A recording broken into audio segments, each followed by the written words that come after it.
Victoire au Fils Jésus-Christ. Victoire au Saint-Esprit. Victoire à Elohim, le grand Dieu unique. Merci Seigneur d'être avec nous encore dans ce lieu. Merci Seigneur, nous t'élevons, nous te magnifions, car tu t'appelles la parole de vie, le lion de la tribu de Juda. C'est par cette parole, l'épée tranchant à double tranchant de l'esprit, que tu partages la séparation de l'esprit et l'âme, jointure et moelle du corps. Par cette parole, tu sondes les cœurs et les reins, et tu révèles les secrets cachés du cœur. Merci ce matin pour cette opération chirurgicale. Par ta parole, puisses-tu le faire ce matin au milieu de nous, dans les cœurs, dans les pensées, dans l'âme de chacun de nous, afin que plus que jamais, nous puissions l'articuler à la voix de ton esprit qui nous parle dans notre esprit. Qu'il soit ainsi pour chacun de nous dans ce lieu ce matin. C'est pour cela, Seigneur, afin que l'opération soit tranquille, paisible, je prends autorité de chasser dans ce lieu tout esprit malfaisant qui pourrait s'immiscer contre l'œuvre de ta parole. Je les chasse au nom de Jésus. Merci, Père. Prends le contrôle, l'Esprit Dieu vivant. Conduis-moi. Merci pour l'onction fraîche que tu déverses sur moi ce matin. Pour cela, je suis ton serviteur, l'instrument que tu as préparé encore ce matin afin d'appliquer tes paroles que tu mettras dans ma bouche. Merci, Père.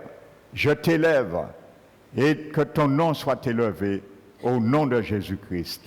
Amen. Alléluia. Je vous bénis, frères et sœurs, dans le grand nom de notre grand Dieu. Amen. Il est un grand Dieu. Alléluia. Et il porte un grand nom également. Amen. Non, soyez les bien bénis du Seigneur, particulièrement ceux et celles qui nous visitent ce matin. Sans plus tarder, je vais continuer où je m'étais arrêté dimanche. Amen. J'avais pris, nous allons le reprendre. Alléluia, je m'étais arrêté sur ce passage pour prendre le temps de le détailler ce matin avec vous. C'est dans 2 Timothée, où Paul dit à Timothée, endure ce qui est dur. Amen. Il a été traduit, souffre avec moi. Alléluia. C'est 2 Timothée, chapitre 2, et le verset 3. Souffre avec moi comme un bon soldat de Jésus-Christ. Alléluia. Es-tu un bon soldat ce matin de Jésus-Christ? Es-tu un Timothée ce matin? Une Timothée ce matin? Le Seigneur te dit, souffre avec lui quand il le faut. Amen.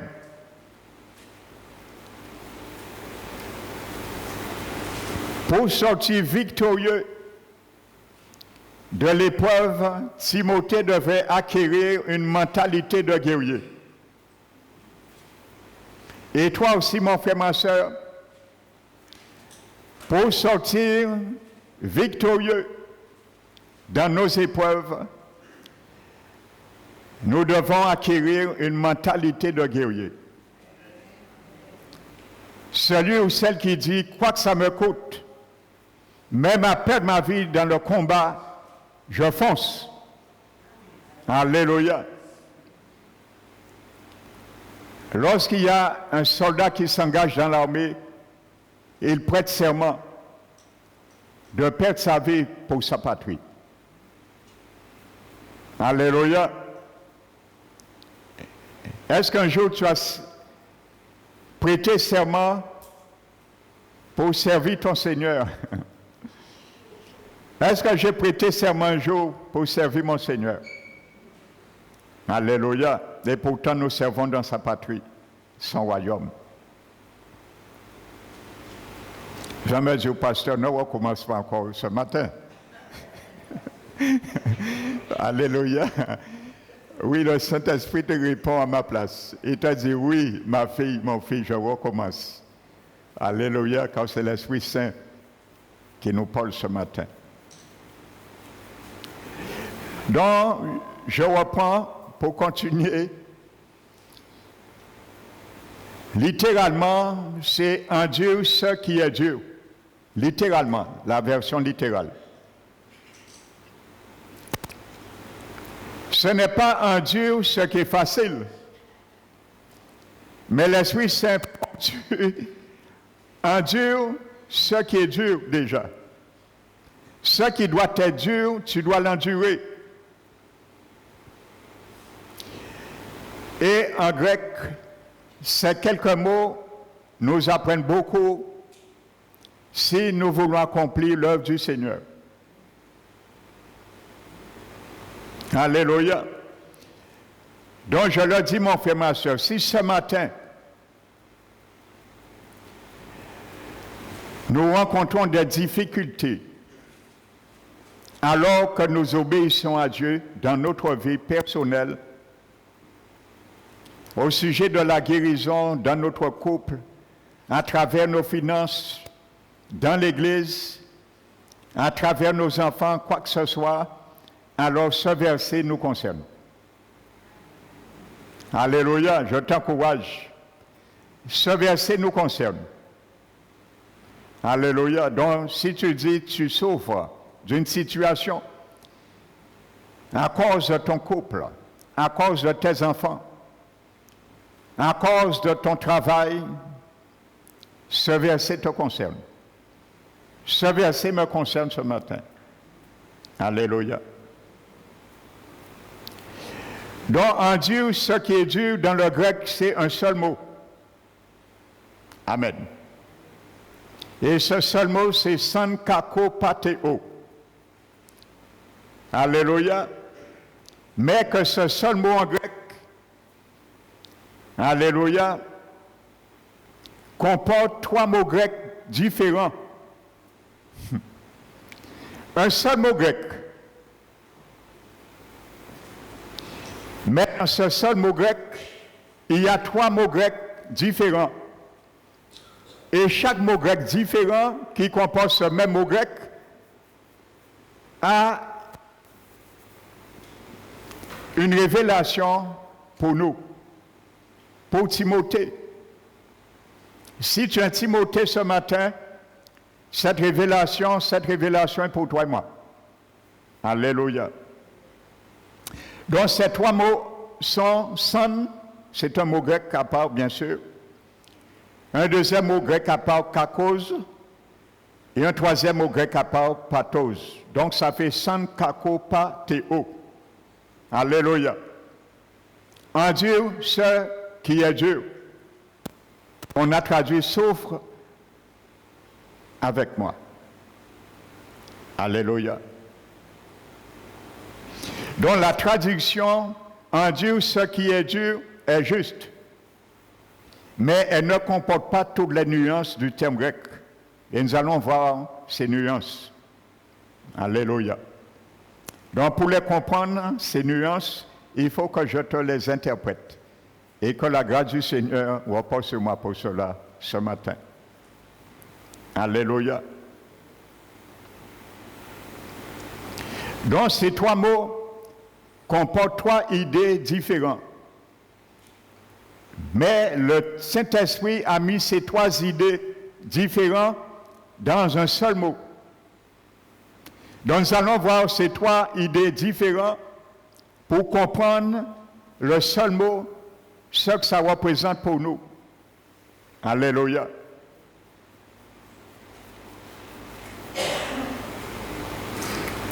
Donc nous allons commencer par le premier mot son. Donc ce petit mot en grec connaître, je l'ai déjà dit, je le répète, connaître toujours à quelqu'un d'autre.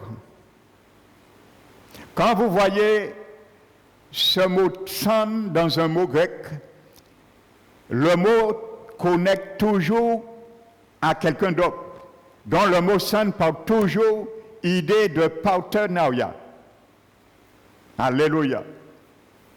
Donc déjà dans ce mot, son kake, kako pateo, tu vois qu'il y a déjà un partenaire avec toi. Dans ton combat. Avec moi dans mon combat. Donc il a le sens de partenariat en grec. Dans l'expression, nous allons voir deux tests en aparté. Nous allons faire bifurquer dans deux boulevards pour revenir à ce boulevard de 2 Timothée 2. Où nous retrouvons ce petit mot pour bien vous expliquer, comprendre cela. Prenons 2 Corinthiens 6, verset 1. Paul dit, puisque nous travaillons avec Dieu,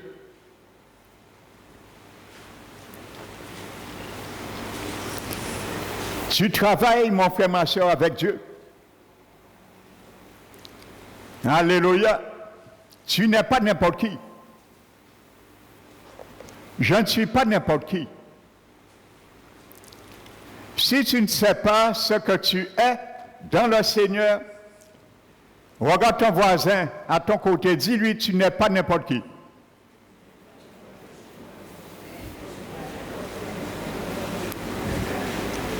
Alléluia.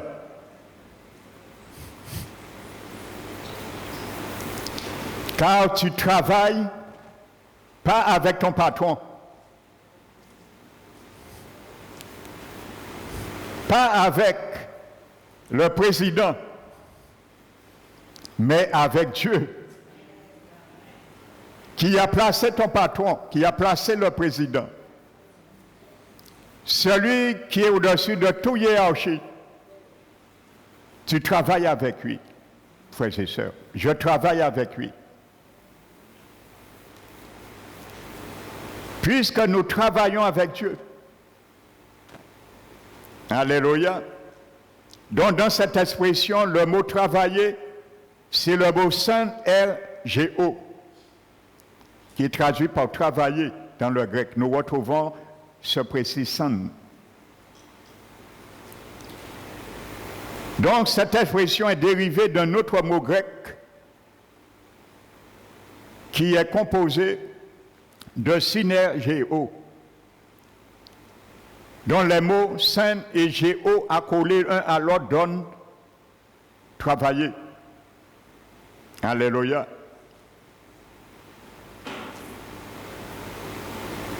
Donc le mot son exprime la notion de partenariat et associé au terme RGO signifie travailler. Donc étymologiquement, le mot son GO décrit la condition de 2 ou plusieurs partenaires travaillant ensemble à la même œuvre. C'est ce que Paul dit aux chrétiens. Nous sommes partenaires avec Dieu, travaillant ensemble à la même œuvre. Dieu est là et tu es là. Alléluia. C'est comme si tu es assis sur le trône avec Jésus. Et tu es en train de statuer avec lui, frères et sœurs. Quel avantage que nous avons en Christ. Alléluia. Mais nous devons souffrir lorsqu'il le faut pour ne pas perdre cet avantage. Alléluia. Dans d'autres termes, nous ne travaillons pas pour le Seigneur tout seul. Nous travaillons avec Dieu, nous sommes les collègues de Dieu. Nous coopérons avec lui à une œuvre commune. Si demain tu dis quelqu'un, tu es collègue avec Dieu, tu travailles avec Dieu, on va peut-être toucher ton fond. Mais c'est une réalité. Tu lui dis, si tu ne me crois pas, si tu crois que je suis malade, j'ai la fièvre, va dans ta Bible et cherche 2 Corinthiens 6, 1. Amen. Tu verras. Et il va se précipiter pour chercher à être collègue aussi avec Dieu.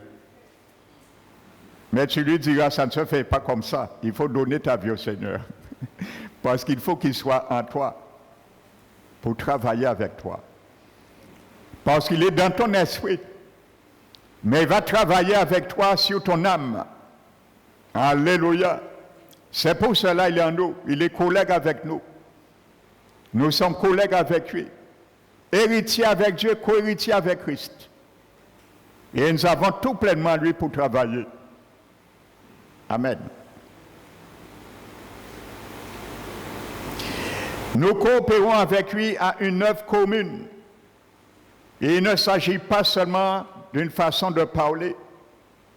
Il s'agit de Dieu avec nous, accomplissant le même travail en nous au même moment, travaillons ensemble, coopérant comme des partenaires. C'est ce que Paul veut dire, nous travaillons avec Dieu. Alléluia. Maintenant, nous allons faire un deuxième boulevard. Nous allons prendre Romains 8, 26. On retrouve le mot « son ». De même aussi, l'Esprit nous aide dans nos faiblesses. Alléluia. Le mot « saint » se trouve dans « aider ». Le mot grec qui est traduit par « aider », c'est le mot grec « san antilambanété » qui est traduit par « aider ». Donc dans ce mot, on trouve aussi 3 mots dans un seul mot grec. On trouve le mot « san », on trouve le mot « anti » et on trouve le mot « lambano ». Alléluia. C'est pour ça que je vous disais dimanche dernier, ou vendredi, si je ne me trompe pas, que les mots grecs et hébreux sont très riches en définition. Ils sont très larges en compréhension. Ils nous révèlent beaucoup de choses, de dimensions spirituelles dans la parole de Dieu. Amen. Donc nous savons déjà le mot « san », ce que ça représente. Nous allons prendre le deuxième mot qui est traduit par ce mot grec « aider », c'est le mot « anti ». Le mot « anti » en grec signifie « contre » et exprime l'hostilité. Donc « contre » et « hostilité ». Et troisième mot de ce mot grec, « lambano » signifie « je prends ». Donc lorsque nous accolons ces 3 mots, ils nous apprennent quelque chose de merveilleux sur la nature de l'aide du Saint-Esprit qui peut nous apporter dans notre vie. Le mot « aider ». Donc, parce que le Saint-Esprit, je te l'interprète, parce que le Saint-Esprit sait que nous ne pouvons pas sortir de certaines difficultés, il se joint à nous, le mot « son », et devient ainsi notre partenaire indispensable. Alléluia.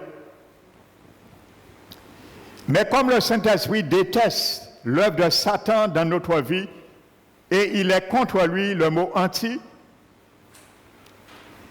il souhaite prendre notre faiblesse à son compte, lambano, et en nous débarrasser.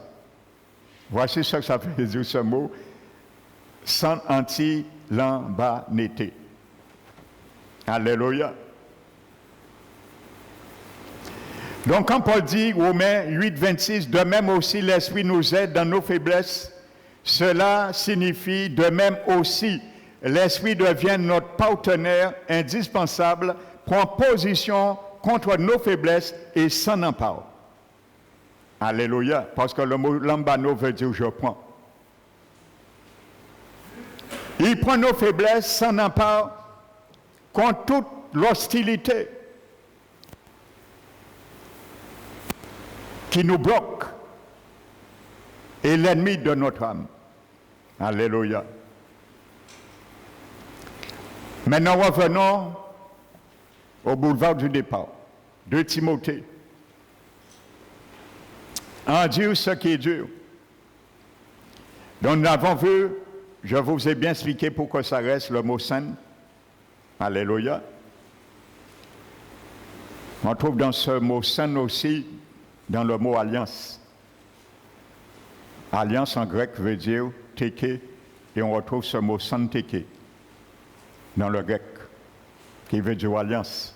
Donc quand il y a sant devant teke, c'est une alliance qui est faite conjointement avec plusieurs partenaires.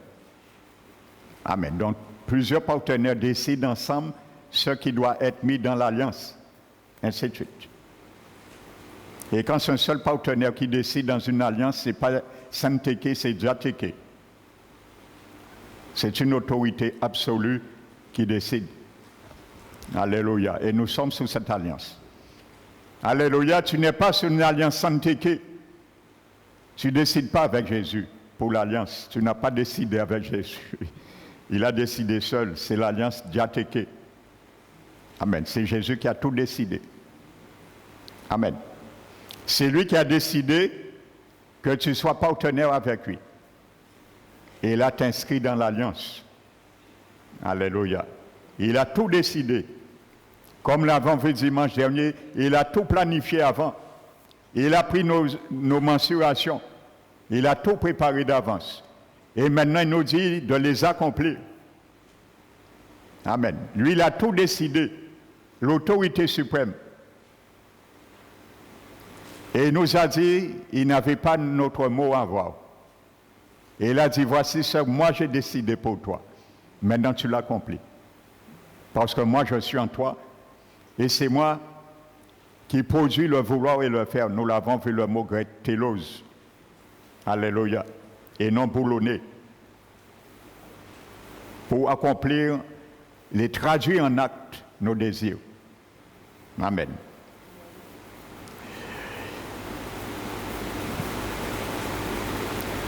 Donc maintenant, nous allons voir le deuxième mot. Alléluia, nous avons vu. Amen. Donc c'est le mot kakos. Et un mot grec très familier.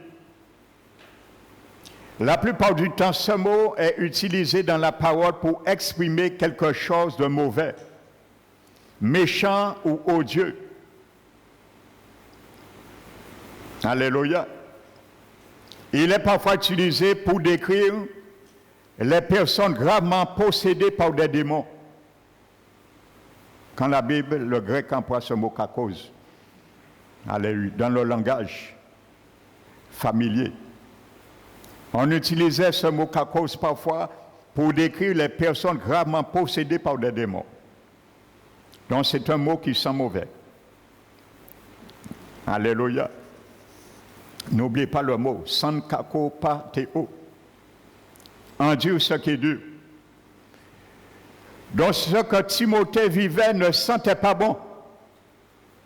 Et il y a des choses, des situations dans ta vie, mon frère, ma soeur, je ne connais pas.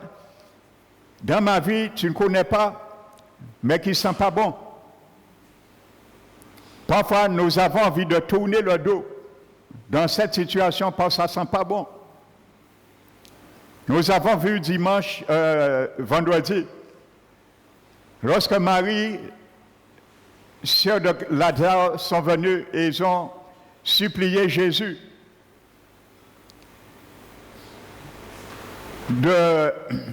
si tu étais là, mon frère ne serait pas mort. Jésus les a dit, roule la pierre. Roulez la pierre. Et ils ont dit, Seigneur, non. Il est déjà 4 jours dans la tombe, il sent déjà. Vous voyez, la situation, lorsque ça sent, ça nous fait peur. Parce que le cadavre, la mort, il n'y a plus rien à faire selon nous. Et Jésus a dit, moi, je n'ai pas peur de l'odeur, ni de la mort, ni de la putréfaction, ni de la pourriture. Même si ça sent, moi, je peux sentir ce qui sent mauvais. Il a dit, tu ne veux pas le sentir, ouvre la pierre, pour moi, je le sens. Roule la pierre, roulez la pierre. Et Jésus a montré, il ne faut pas mettre l'accent sur la mauvaise odeur. Jésus nous a montré, il ne faut pas mettre l'accent sur quelque chose qui sent mauvais déjà dans nos situations, mais de mettre les regards sur lui. Il peut ressusciter la situation qui sent mauvais dans ta vie. Il peut ressusciter la situation qui sent mauvais dans ma vie. La situation qui s'appelle kakose. Frères et sœurs. Et il a parlé. Alléluia. Laisse Jésus parler pour toi quand il le faut. À ton Lazare qui est mort.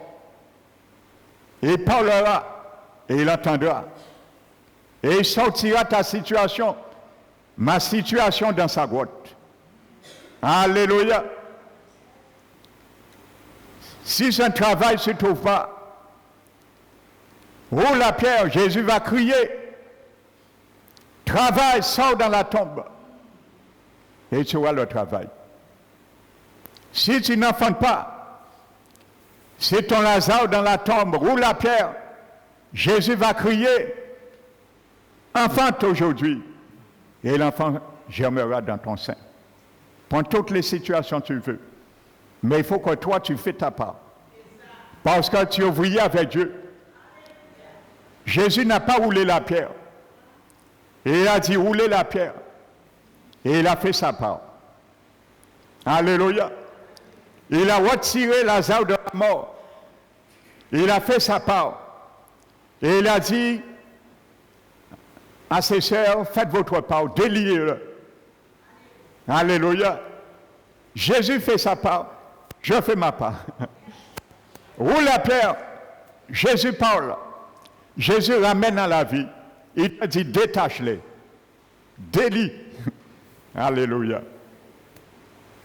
Donc c'est ça que ça veut dire ce mot, kakose. Kakose est toujours quelque chose de mauvais, odieux, méchant ou ignoble.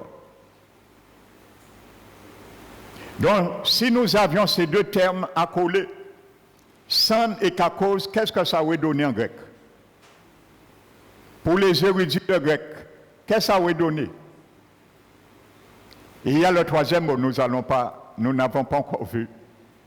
Mais si nous laissons, le grec avait laissé san et kako accolés, ces deux mots. Alléluia. Cette expression a un seul mot. Alléluia.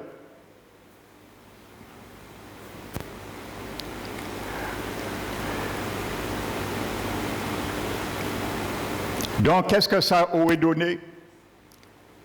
Ça aurait donné devenir partenaire de cette ignoble, mauvaise, horrible, odieuse situation. C'est clair. Si on met san et kakose, ça veut dire Jésus, l'Esprit Saint, c'est devenu partenaire avec moi, avec toi, dans cette mauvaise situation. Dans cette mauvaise situation. Alléluia. Mais ce mot est composé de 3 mots accolés. Amen. Donc maintenant, le troisième mot, pathos, est un autre mot grec bien connu. D'habitude, il décrit la souffrance. Mais l'étudiant, il exprime également une souffrance morale plutôt que douleur physique. Donc, l'Esprit Saint met l'accent sur la souffrance morale, pas physique. Il y a des enfants du Seigneur, des serviteurs qui souffrent moralement pour le Seigneur, à cause plutôt du Seigneur, à cause pour son intégrité dans sa marche avec le Seigneur. Alléluia. Amen. Parce qu'il est calomnié. Il est méconnu. Il est incompris. Ou elle. Soit par ses parents, par son environnement, par son voisinage, par ses collègues, dans les établissements scolaires. Et je comprends les jeunes aujourd'hui. Ce n'est pas facile. Il faut, les jeunes, vous ayez votre tête, comme on dit, sur vos deux épaules, pour confronter ce monde pervers aujourd'hui dans les établissements scolaires. Alléluia. Il y avait un jeune, j'étais son tuteur à l'entreprise où je travaillais, je leur prêchais l'évangile, il a été touché un jour, et il est venu un jour en travaillant, il me disait, les larmes aux yeux, et il me disait, il va prendre sa décision, son engagement avec le Seigneur, mais il a peur de confronter quelque chose. Parce que s'il se convertit, son père, qui est un fervent catholique, le mettra dehors chez lui. Vous voyez? C'est ces gens de souffrance que la Bible parle. Amen. Et vous savez, j'étais tellement ému pour lui-même. Mais vous savez, la Bible dit, nous devons parler avec circonspection, sans sous-estimer la vérité, bien sûr. Il avait 17 ans. Je lui ai dit, tu sais quelque chose, ton père restera toujours ton père, et il faut l'aimer. Je lui ai dit, même s'il te hait demain, aime ton père, prie pour lui, ne le hais pas. Et n'agis pas comme il agirait vers toi. Mais je lui ai dit que malgré tout cela, tu dois du respect à ton père, à ta mère, mais ton père ne va jamais représenter et remplacer ton sauveur. Parce que si un jour tu te trouves en enfer, ton père ne plaidera pas pour toi. Alors tu dois quand même faire un choix. Quoi ça te coûte? J'ai dit, voici ce que Jésus a dit. Donc je te dis ce que Jésus a dit. Je ne sais pas comment ça s'est passé parce que c'était pour un mois qu'il était à l'entreprise. Mais j'ai prié pour lui et je crois que le Seigneur a dû toucher le cœur de son père, accepter. Alléluia. Pas bien souvent, c'est l'aveuglement du diable qui est sous l'intelligence des gens et qui les aveugle, pensant les faire comprendre qu'ils sont dans le vrai. Mais la Bible dit que telle voix paraît juste un homme, mais son issue, c'est la mort. Amen. Et il y a beaucoup, frères et sœurs, nous savons, nous souffrons moralement. Une épouse qui a abandonné son époux pour l'Évangile, lorsque le conjoint s'est converti, c'est des choses qu'on a vues dans des couples. Ou vice-versa. Le mari qui a quitté l'épouse lorsqu'elle s'est convertie. Ainsi de suite. Alléluia. Moi, quand j'ai pris ma décision d'accepter le Seigneur, d'ailleurs, je n'ai pas pris de décision. La décision est venue me trouver. Je vous ai déjà donné mon témoignage. C'est l'Esprit Saint qui m'a parlé personnellement. Donc l'Esprit Saint fait comme il veut. Mon cas est exceptionnel. Et il y a beaucoup de cas exceptionnels. C'est l'Esprit Saint qui m'a parlé personnellement. J'étais dans la drogue à l'époque. Je vous ai déjà donné mon témoignage. Et je me suis converti. Et j'ai reçu le Saint-Esprit dans ma chambre. Alléluia. Amen. Mais je n'ai rien dit à mes parents. Personne n'a su quoi que ce soit. J'ai commencé à mener ma vie autrement. Et c'est ça, ça a commencé à troubler ma mère. Elle était troublée, elle ne comprenait pas. Alléluia. La sanctification dans ta vie va troubler, mon frère, ma soeur. Ta conversion dans ta vie va troubler. Amen. Ça doit troubler. Et un jour, elle m'a posé la question, un jour, c'était plus fort qu'elle. Et il m'a dit, mais Mano, qu'est-ce qui s'est passé?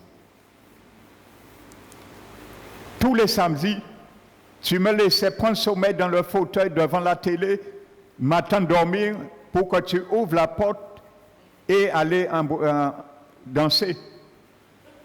Je ne te vois plus faire ça, ça fait des mois. Mais à l'époque, j'étais rentré dans l'église adventiste et je ne mangeais pas certaines viandes. Et elle me disait, même à un moment donné, commencez à embêter moi. Elle avait affaires à viande là.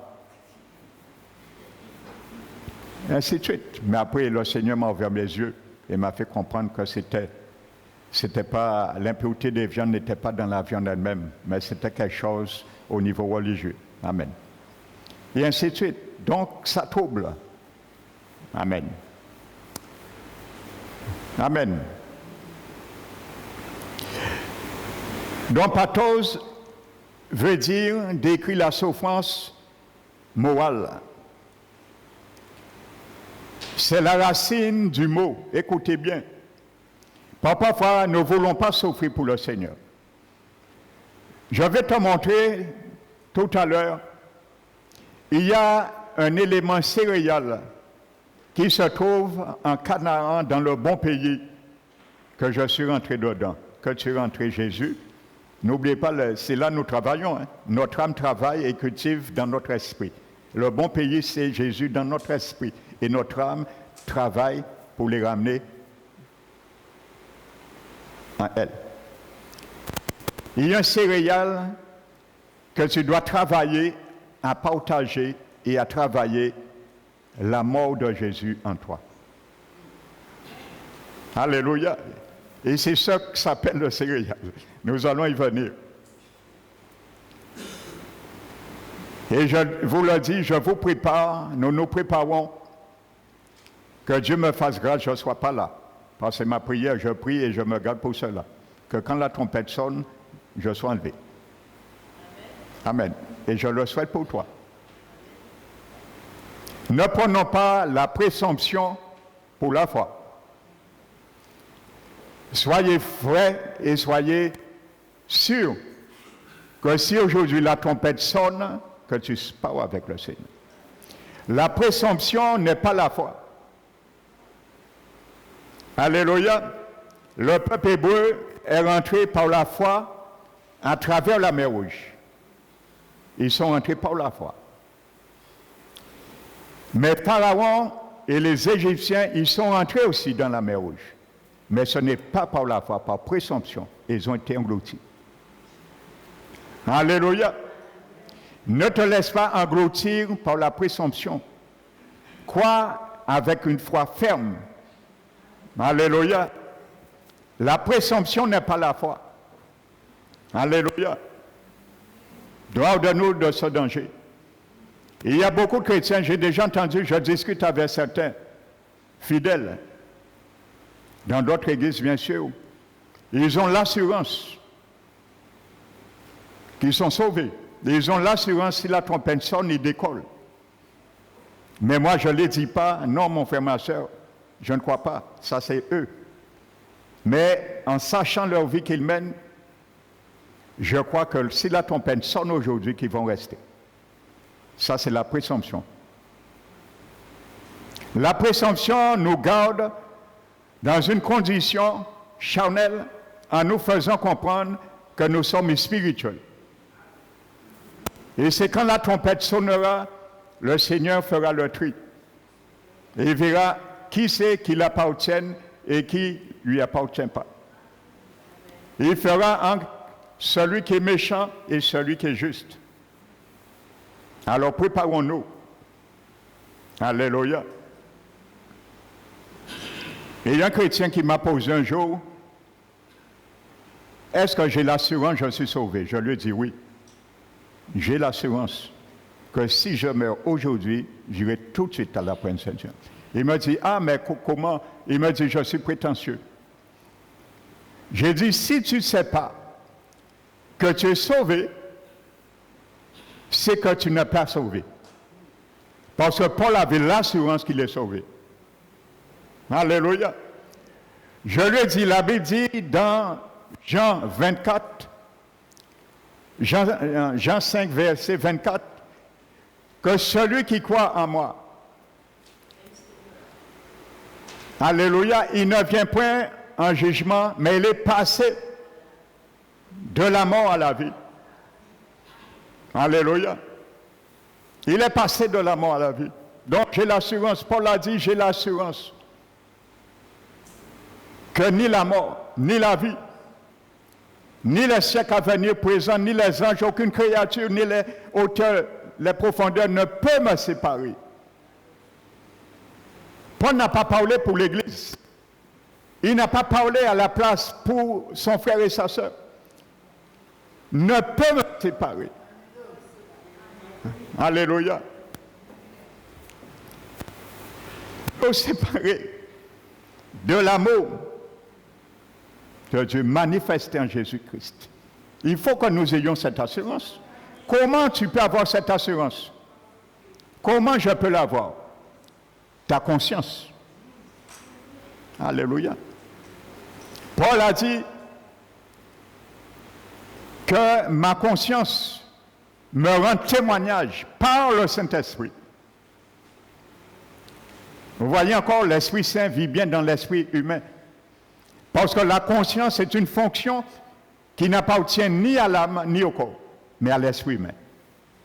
Donc Paul a dit, j'ai l'assurance et ma conscience me rend témoignage par le Saint-Esprit. Alléluia. Un signe encore, un verset qui montre et qui prouve que l'Esprit Saint n'habite pas dans ton corps, mais dans ton esprit humain. Et c'est que ton esprit humain qui est régénéré et qui est sauvé. Alléluia. Amen. Marche dans la droiture. Marche dans la sanctification. Alléluia. Oui, si tu ne marches pas dans la sanctification, ne crois pas que tu es sauvé. Là, oui, je suis d'accord. Parce que la Bible dit, sans la sanctification, nul ne verra le Seigneur. Là, oui. Mais si tu es vrai avec Dieu, même si tu pêches, je ne dis pas qu'un chrétien qui a l'assurance ne pêche pas. Tu pêches par faiblesse. En pensée, en acte, en parole. Mais tu te repens parce que tout de suite, ta conscience te reprochera que tu as mal fait et tu ne vas pas faire semblant de ne pas comprendre. Tu vas t'humilier devant le Seigneur, devant le trône, demander pardon et le sang de Jésus qui purifie nos cœurs de toute conscience va nous pardonner. C'est comme ça. Mais ne laissons pas des jours passés, nous vivons volontairement dans les choses de ce monde, dans les impuretés, et que nous pensons que nous serons encore enlevés ou pas. Non, frères et sœurs, ne nous trompons pas par de faux raisonnements. Alléluia. Donc je disais que ce mot pathos a comme racine, écoute bien, a comme racine menteur pathologique ou psychopathe, qui indique une souffrance mentale. Psychopathe. Un jour, il y a une dame qui pleure derrière moi pour son fils. Un fils qui a déjà la quarantaine. Après plusieurs relances, j'ai invité cette femme et son fils plusieurs fois. Je l'ai invité également à rentrer dans notre chaîne. Au téléphone, elle m'a dit qu'elle n'a pas le temps. Ça va remplir son portable déjà. Et finalement, quand j'ai senti qu'il y avait une urgence, je lui ai dit de l'emmener un jour, je vais prier pour son fils. Mais il ne m'a pas dit que son fils est un psychopathe. Et lorsqu'on arrive, j'ouvre la porte pour entrer, son fils vient vers moi, il m'agresse verbalement et il a été prendre un couteau pour moi. Un couteau de boucher, frères et sœurs. Et il me menace avec ce couteau. Alors je dis à la mère, mais pourquoi vous avez laissé votre fils? Mais moi, j'ai prié en moi que le Seigneur contrôle la situation. Et le Seigneur a mis sa main, frères et sœurs. Et j'ai dit à la dame, mais vous saviez que votre fils, et il m'a dit, c'est là, il m'a dit, ouais, mais il est psychopathe. J'ai dit, mais pourquoi vous ne me l'aviez pas dit avant, pour prendre mes dispositions? Parce qu'il y a des délivrances qui se font, il faut attacher la personne. Si vous ne le savez pas. Il y a des délivrances qu'on fait parfois, on attache la personne, frères et sœurs. Parce que imaginez-vous un jour, vous vous trouvez avec quelqu'un qui a une force qui brisait comme cette démoniaque qui cassait tous les chaînes. J'ai vu des délivrances, on attachait parfois des personnes. Alléluia, c'était pour les contrôler, la force que ces esprits dégagent en eux, parce que ce sont des forces surhumaines. Et à ce moment, lorsque l'esprit partit, on détache la personne et la personne revient docile comme un bébé. Alléluia, parce que l'esprit qui l'anime même est parti. Alors je dis à la dame, mais pourquoi vous m'aviez dit, madame? Et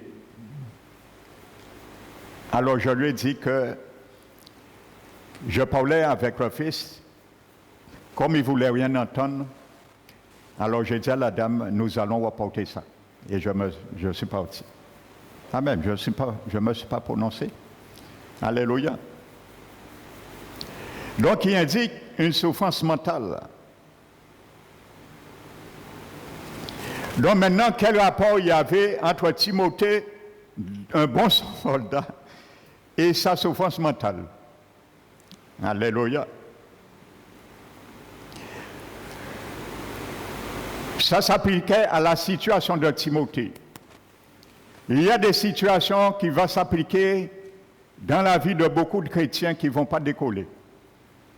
Ça, je prends de l'avance, profiter de prêcher aussi pour ces chrétiens. Parce que vous aurez assisté 7 années avec l'Antichrist. Et il faudra faire un choix. Ce sera pire que Timothée, à l'époque de Timothée. C'était le gouverneur Néron.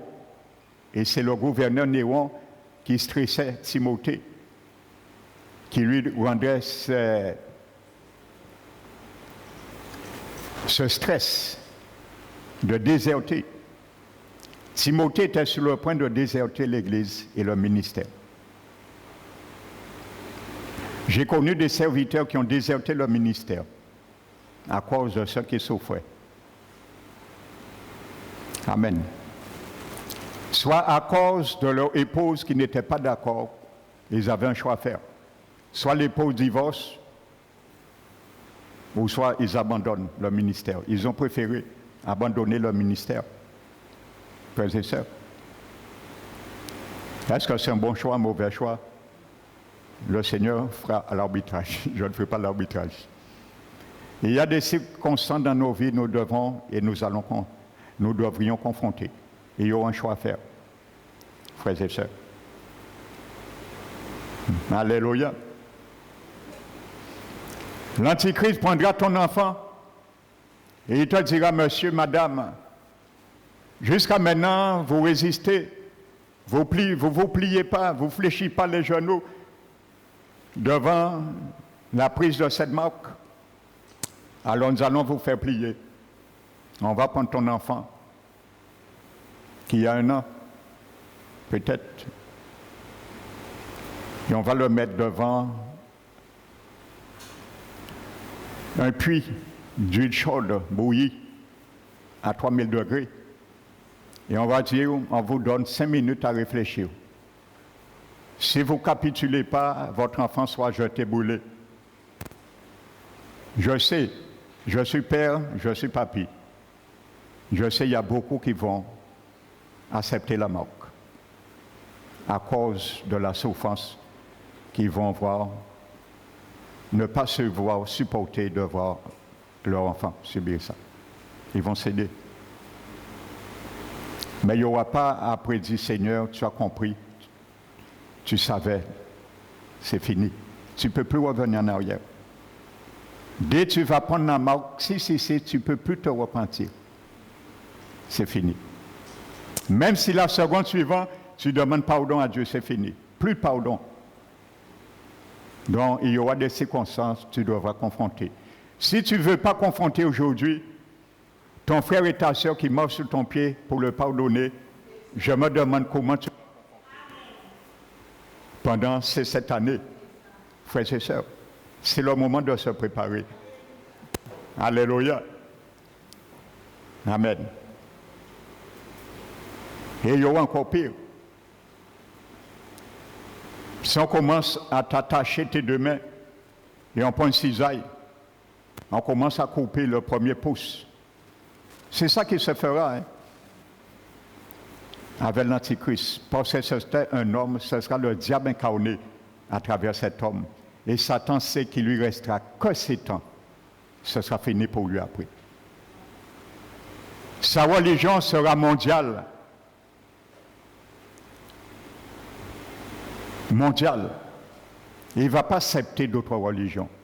Il ne va pas accepter qu'on dise non à son allégance. Frères et sœurs, ce ne sera pas facile. Amen. Donc, armons-nous dès maintenant.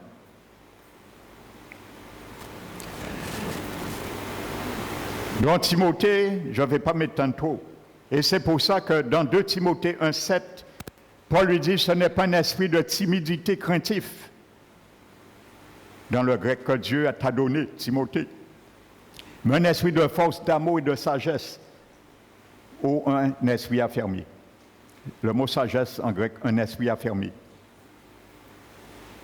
Il commençait à s'affaiblir. Néron tuait ses amis. L'empereur, c'est un psychopathe, Néron. Un antéchrist. Alléluia. Donc Timothée, mettez-vous à sa place. Il avait déjà vu ça, entendu ça. Il savait trop ou tard ce sera son tour. Et il se demandait quel effet cela fait mourir un martyr. Ceux qui vont rester pendant les 7 années, les chrétiens qui ne vont pas décoller, ils seront ceux qui les attendent. Ils ne pourront pas dormir. À moins il faut avoir vraiment une foi et une paix qui vient vraiment du Saint-Esprit. Tu vas réfléchir toute la nuit. Si demain, l'Antichrist envoie un émissaire frapper chez toi, te menotter et t'amener au supplice, comment tu vas imaginer cela? C'était la pensée de Timothée. Qu'est-ce que ça fait mourir un martyr? Et il devait se demander si ce n'était pas les autorités romaines qui venaient l'arrêter aussi. Voilà pourquoi Paul dit « en Dieu ce qui est Dieu ». Donc, en utilisant les 3 mots grecs « sain, kakos » et « pathos » mis à côté, ils signifient se mettre tout ensemble en partenaire, en partenariat sain. Nous qui sommes soldats de Christ pour faire face à l'odieuse, à l'horrible, ignoble et terrible situation dans laquelle nous nous trouvons qu'à cause, et si on le doit, souffrir pathos afin d'accomplir la tâche. Voici ce que ces 2 mots accolés veulent dire en gros. Alléluia.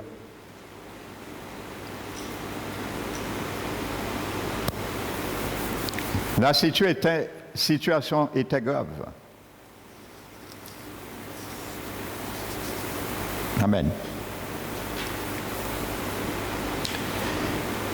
Maintenant, nous allons, je le disais, voir le premier céréal que nous devons cultiver. Reprenons Deutéronome 8. Nous avons bien vu le partenariat. Amen. Le verset 8, nous avons vu l'eau déjà. Pays de froment, d'orge, de vigne, de figuier, de grenadier, pays d'olive et de miel. Nous allons détailler tout cela. Deutéronome 8, verset 8.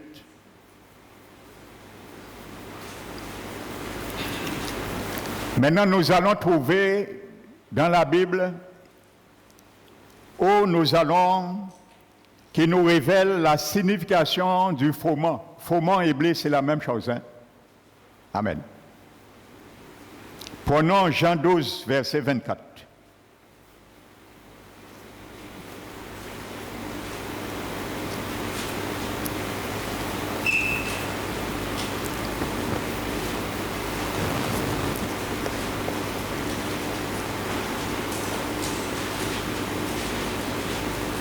Alléluia.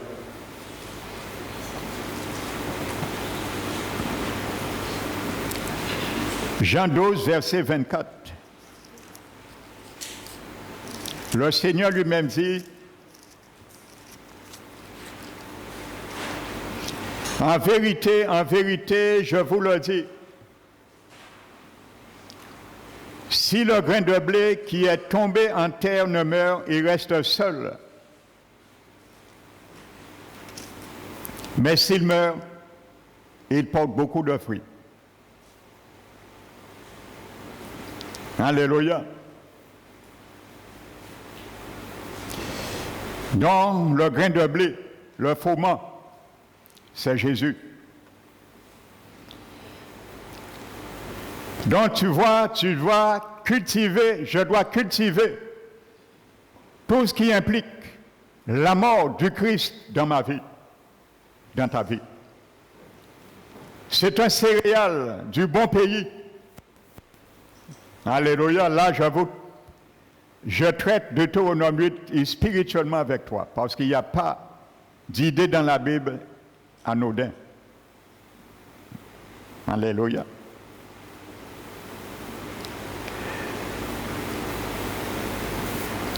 Nous allons voir après l'orge, typifie également Christ.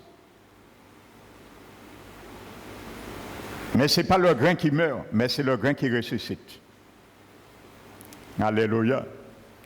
Tu dois travailler, je dois travailler la puissance de la mort de Jésus en moi, la puissance de sa résurrection aussi en moi et en toi. Alléluia. Il fait référence au grain de blé qui tombe en terre. Alléluia. Donc aujourd'hui, je suis un grain de blé aussi. Jésus a été notre précurseur. Alléluia. Mais il a dit, s'il sort, il ressuscite, il produira aussi d'autres. Alléluia. Il a multiplié ce qu'il est en plusieurs, en toi et en moi. C'est ce que nous allons traiter. À travailler en nous, frères et sœurs. Alléluia. Parce que beaucoup oublient ces céréales. Amen.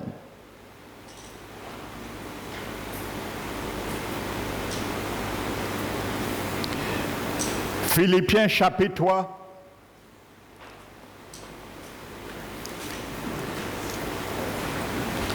Alléluia. Paul dit dans Philippiens chapitre 3, les choses que je considérais comme des gains, je les ai regardés comme une perte à cause de Christ. Amen. Il y a des choses dans ta vie, dans ma vie, dans ma culture. Je parle dans le travail que nous allons faire pour cultiver cette parcelle, cette céréale, ce fruit de Jésus en nous. Il y a des choses, l'Esprit va nous montrer qui nous étaient comme des gains, mais nous devons les considérer comme des pertes pour notre croissance spirituelle. Et il dit, je regarde même toutes choses comme une perte à cause de l'excellence, de la connaissance de mon Seigneur Jésus-Christ. Mon Seigneur Jésus-Christ, pour qui j'ai renoncé à tout. Il y a des choses que Dieu va nous demander à y renoncer. Alléluia. Plus nous aurons la connaissance, plus nous allons exceller en connaissance de Christ qui est en nous, nous allons spontanément, systématiquement renoncer aussi à certaines choses qui nous étaient familiers comme des gains, mais les regarder comme une perte à cause de Christ. Alléluia. Et il dit, je regarde toutes choses, ces choses comme de la boue, afin de gagner Christ. Alléluia. Le mot grec qui est traduit par gagner, c'est le mot acquérir. Toutes choses comme de la boue pour acquérir Christ. Alléluia. Et le mot qui est traduit par boue veut dire excrément, déchet, fumier. Alléluia. Et spirituellement, il y a une ambivalence. Amen. N'oubliez pas, Jésus avait donné une parabole. Il avait dit, un serviteur avait planté une vigne et il avait donné la gestion à quelqu'un. Et chaque fois, il venait et voyait que cette vigne ne produit pas. Il prend du fumier pour pouvoir, rien ne se fait. Après 3 ans, eh bien là, il dit, qu'est-ce qu'il doit faire? Et on a dit, il faut couper. Amen. Le fumier. Il y a des choses, frères et sœurs, que tu vas considérer, je vais considérer comme du fumier, mais ce sera pour ma croissance. Alléluia. Le mot boue veut dire fumier, excrément, déchet. C'est avec les excréments qu'on fait du fumier. Et il y a des fumiers qui sont très riches. Si on met même trop, ça tue la semence. Vous savez, le fumier de cheval, il faut bien le doser. Et apparemment, le fumier le plus riche en azote, c'est le fumier des poules. On l'utilise très peu. Amen. Donc, le fumier va nous permettre, puis nous allons considérer certaines choses, nous allons les renier, nous allons les attaquer. Ce sera comme du fumier pour notre croissance spirituelle. Pour gagner Christ, pour acquérir Christ. Alléluia, donc ça tombe bien. Alléluia. Plus tu vas mettre du fumier, ce que Dieu désapprouve, ça te permet d'acquérir Christ et de l'édifier en toi. Mon frère, ma soeur. Amen. Paul continue et dit, c'est ainsi, je connaîtrai Christ dans sa puissance de sa résurrection,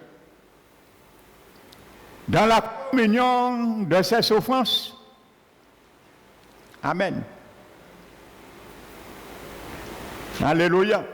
Dans la communion de ses souffrances, devenant conforme. Alléluia. Ça nous permettra de devenir conforme à sa mort. Alléluia. Donc le blé, le froment doit nous permettre de cultiver et de nous conformer à la mort de Jésus en nous. Alléluia. Afin que je sois conforme à sa mort pour parvenir, si je le puis, où? C'est dans ta Bible. À la résurrection, pas des morts, d'entre les morts. Mon frère, ma soeur, le Saint-Esprit ce matin te dit, et il m'a dit, ne travaille pas pour parvenir à la résurrection des morts. Par la résurrection des morts, ce sont les damnés qui reviennent pour leur jugement. Alléluia. Mais conforme-toi pour parvenir à la résurrection d'entre les morts. Alléluia. Ça, c'est la première résurrection. La résurrection d'entre les morts. Il n'est pas que la résurrection des morts. Alléluia. Paul visait la résurrection d'entre les morts. Parce que d'entre les morts, c'est une partie qui ressuscite, mais les autres morts dorment. Ils ne sont pas encore ressuscités. Alléluia. Nous sommes ceux et celles qui doivent être au rang de la résurrection d'entre les morts. La première résurrection. La Bible parle de 2 résurrections. Apocalypse 20 nous dit. La première résurrection sera achevée une fois pour toutes après les 1000 ans. Et la Bible parle, les chrétiens qui vont couronner cette fermeture, ce sont les martyrs pendant les 7 années de tribulation. Ils reviendront à la résurrection. Et il n'y a plus de résurrection, c'est fini. Et la Bible parle après, maintenant, la résurrection des morts. Tous ceux qui n'ont pas été ressuscités, être candidats de la première résurrection, les sauver, c'est la deuxième résurrection, pas d'entre les morts, mais la résurrection des morts. Ils reviennent tous et ils seront tous condamnés. Amen. Donc aujourd'hui, place-toi. Alléluia. Que je me place sur le rang de celui et celle qui fera partie de la première résurrection. Alléluia. Donc c'est pour cela, le blé, le froment, nous devons cultiver la mort de Jésus en nous. Tout ce qui doit être mis à mort. Romains 6, Paul a dit. Il dit, ignorez-vous que nous tous, Paul s'inclut, qui avons été baptisés en Christ. Amen. Baptisés en Christ, c'est en sa mort que nous avons été baptisés. Nous avons été ensevelis par le baptême en sa mort. Amen. En sa mort. C'est en sa mort que nous avons été immergés, baptisés. Amen. Donc, dans le bon pays, tu dois cultiver cela, à ne jamais oublier que tu as été mis à mort en Jésus-Christ. Et tu dois rester mort chaque jour dans ta vie. Je dois demeurer dans cette mort chaque jour dans ma vie. Parce que nous avons été ensevelis avec lui. Le baptême d'eau. Mais là, Paul ne parle pas du baptême d'eau proprement dit, il parle du baptême spirituel. Parce que le baptême d'eau n'a aucun pouvoir de te tuer, de t'ensevelir et de te ressusciter. L'image, le baptême d'eau, c'est une image de cette réalité, de Romains 6. Amen. La réalité, c'est le baptême par le Saint-Esprit. C'est lui qui m'a pris mon esprit et immergé dans la mort de Christ par le Saint-Esprit qui est venu dans mon esprit. Et l'Esprit Saint qui est dans mon esprit, il m'a immergé dans la mort de Jésus. C'est pourquoi je puisse manifester cela dans ma vie, pour me le rappeler et m'amener à cela. Amen. N'oubliez pas, il a dit, n'ignorez-vous pas que nous avons tous été baptisés en Jésus-Christ. Jésus-Christ. Alléluia. Donc, ce n'est pas en Jésus, ce n'est pas en Christ, mais en Jésus-Christ. Jésus, c'est l'homme incarné. Le blé, le froment représente Jésus, l'homme. incarné, 100% humain, qui vit en moi. Il va me ramener à traiter ce à 100% humain je suis et je peux faire, à mourir et à amener à la mort. Jésus, mais Christ, c'est celui qui est ressuscité. Et il va m'amener aussi à traiter cela, nous allons le voir à travers l'ange. Jésus-Christ. N'oubliez pas, c'est Acte 2, je crois, verset 36. Pierre a dit à ses auditeurs qui écoutaient son premier message de la Pentecôte, il a dit, écoutez, frères, maison d'Israël, sachez Dieu a fait Seigneur et Christ. Alléluia. Que vous le sachiez avec raison. Dieu a fait Seigneur et Christ, ce Jésus que vous avez crucifié. Amen. Jésus, c'est l'humanité. Dieu incarné, devenu homme, pour mourir comme le blé. Jésus. Alléluia. Mais la Bible dit, Pierre a dit, il a fait Seigneur et Christ. Ça, c'est à la résurrection. Mais avant cela, Jésus devait mourir. Alléluia. Dans le grec, c'est conjugué à l'indicatif.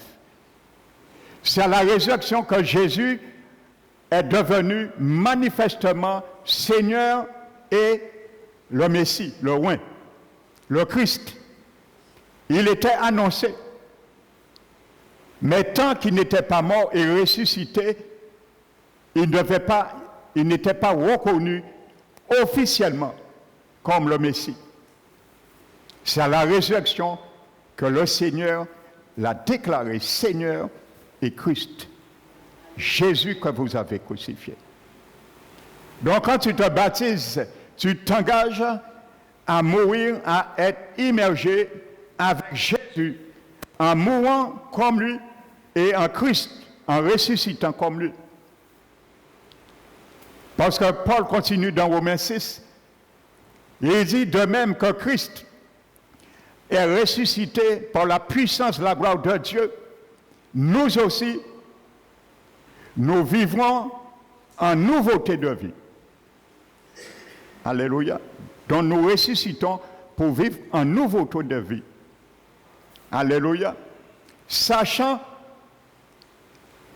que notre vieil homme a été crucifié avec lui, de sorte que le corps de péché soit rendu à l'impuissance. Vous voyez? À l'impuissance. Amen. De sorte que vous ne devenez plus esclave du péché, car celui qui est mort au péché, il est libre du péché. Donc si nous sommes encore esclaves du péché, frères et sœurs, il y a un problème. Parce que le corps du péché, Dieu a cassé ses aiguillons. Il l'a rendu impuissant. Mais ça ne veut pas dire qu'il n'est pas là et il n'agit pas. Maintenant, c'est toi qui dois décider si il utilise cette puissance encore, ou tu l'amoindris, ou je l'amoindris. Amen. Donc nous devons cultiver cela, moi aussi, dans nos vies.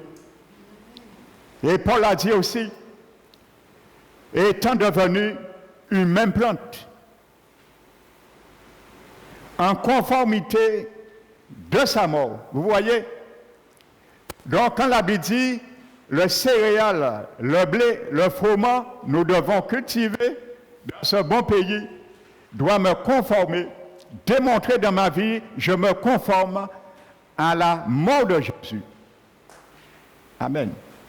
Ayant devenu une même plante, par la conformité à sa mort, nous le serons également aussi par la conformité à sa résurrection. Donc pour qu'il y ait résurrection de ma vie, il faut qu'il y ait la mort. Si je conforme ma vie selon la mort de Jésus, je n'aurai pas de résurrection dans mes situations non plus. Alléluia. Ça, beaucoup ont oublié cela. Le baptême n'est pas un bain. Frères et sœurs, il faut le dire, il y a beaucoup qui ont fait des bains. Et moi, je l'ai vu, j'ai eu l'occasion de baptiser beaucoup de personnes dans cette église. Où sont-ils? Parce qu'ils ont pris des bains. La seule chose, ils n'étaient pas maillots. Parce qu'il faut quand même une certaine pudeur pour quand même le baptême. Mais c'est comme s'ils se sont baignés, ils ont pris un bain, c'est tout. Hein. Et ils ont peut-être après retourné chercher le vieil homme. Dans le lieu, on les a immergés. Ils ont repris le vieil homme et ils ont remis le manteau du vieil homme sur eux. Mais Paul dit, sachant que notre vieil homme a été crucifié. Donc si Paul parle de mort, ensevelissement, qu'est-ce qui a été mis à mort? Qu'est-ce qui a été enseveli? Le vieil homme. Pourquoi il existe encore? Pourquoi il nous conduit encore? Pourquoi il domine sur nous? Et il utilise ce corps de péché encore. Or, Jésus l'a rendu à l'impuissance, inopérant. Il y a certaines traductions, je crois, Second a dit qu'il a détruit. C'est une fausse traduction. Hein? Amen. Ça ne tient pas parce que pourquoi le péché est en nous? Il n'est bien pas détruit.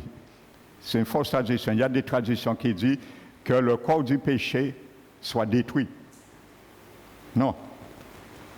Il est bien là. Je le répète, quand quelqu'un donne sa vie au Seigneur, il y a deux choses qui n'est pas éradiquées. Et ça restera toujours là, en nous. Au moment où je me convertis, je reçois l'Esprit de Dieu, je reçois la vie éternelle, je reçois la nature de Dieu en moi, dans mon esprit. Il y a deux choses qui demeurent. L'assentiment de faire le bien demeure en moi, ça ne change pas. La manière que je faisais, je le continue au moment T.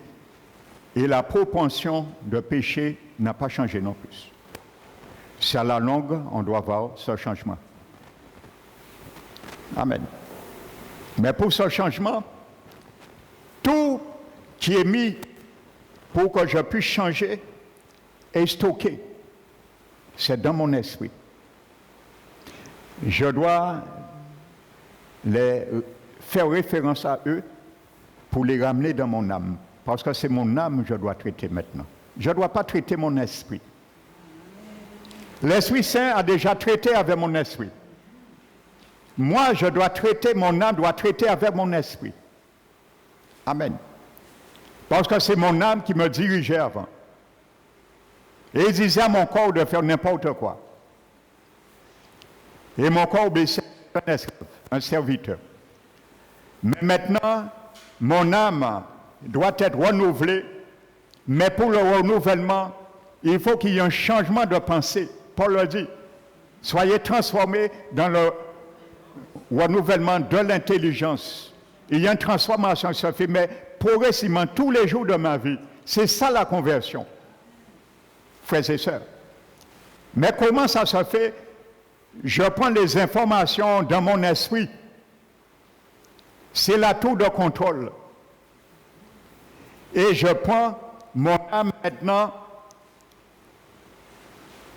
comment dirais-je, interprète le message et il accepte ou il le refuse, ou elle le refuse.